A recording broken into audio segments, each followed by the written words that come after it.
আসসালামু আলাইকুম রহমতুল্লাহ। প্রিয় দর্শক, 3 দিনের সাধারণ ছুটি ঘোষণা সরকারের আগস্ট 4, 2024 5:46 প্রকাশিত হয়েছে। আগামী সোমবার, মঙ্গলবার ও বুধবার সাধারণ ছুটি ঘোষণা করেছে সরকার।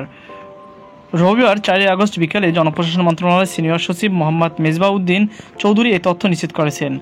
রোববার সন্ধ্যা 6টা থেকে পরবর্তী নির্দেশ না দেওয়া পর্যন্ত ঢাকা মহানগর সব বিভাগীয় সদর, সিটি কর্পোরেশন, পৌরসভা, শিল্পাঞ্চল, জেলা সদর ও উপজেলা সদরের সান্ধ্য আইন অর্থাৎ কারফিউ জারি করেছে সরকার। স্বরাষ্ট্র মন্ত্রণালয়ে এক সংবাদ বিজ্ঞপ্তিতে এ তথ্য জানানো হয়। প্রধানমন্ত্রী শেখ হাসিনা সহ সরকারের পদত্যাগ দাবিতে রোববার থেকে সর্বাত্মক অসহযোগ আন্দোলনের ডাক দিয়েছে বৈষম্য বিরোধী ছাত্র আন্দোলন। এই কর্মসূচি ঘিরে দেশের বিভিন্ন স্থানে সহিংসতায় অনেকে প্রাণহানির খবর পাওয়া গেছে। এ পরিপ্রেক্ষিতে আজ সন্ধ্যা থেকে সার্বক্ষণিক কারফিউ জারি করা হয়েছে। এর আগে সারা দেশে বৈষম্য বিরোধী ছাত্র আন্দোলনের ডাকে অসহযোগ আন্দোলনে ব্যাপক সহিংসতার ঘটনা ঘটেছে। এতে এখন পর্যন্ত 32 জন নিহত হওয়ার খবর পাওয়া গেছে। তো প্রিয় দর্শক, আশা করি আপনারা বুঝতে পেরেছেন।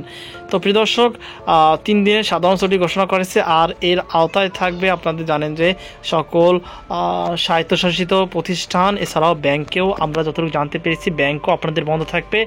আর সাভারের শিল্প অঞ্চলে কিছু কিছু পোশাক শিল্প কারখানা, তারা মালিকানাদের যারা রয়েছে তারা নিজেরাই বন্ধ ঘোষণা করেছে তাদের কর্মীদের নিরাপত্তাজনিত কারণে। তো আশা করি আপনারা বুঝতে পেরেছেন, যাদের গার্মেন্টসে কাজ করেন তারা অবশ্যই তাদের বড় স্টাফ যাদের রয়েছে তাদের কাছে অবশ্যই খোঁজ খবর রাখবেন যে আসলেই আপনাদের গার্মেন্টস পোশাক কারখানা বন্ধ কিনা। তো আশা করি আপনারা বুঝতে পেরেছেন।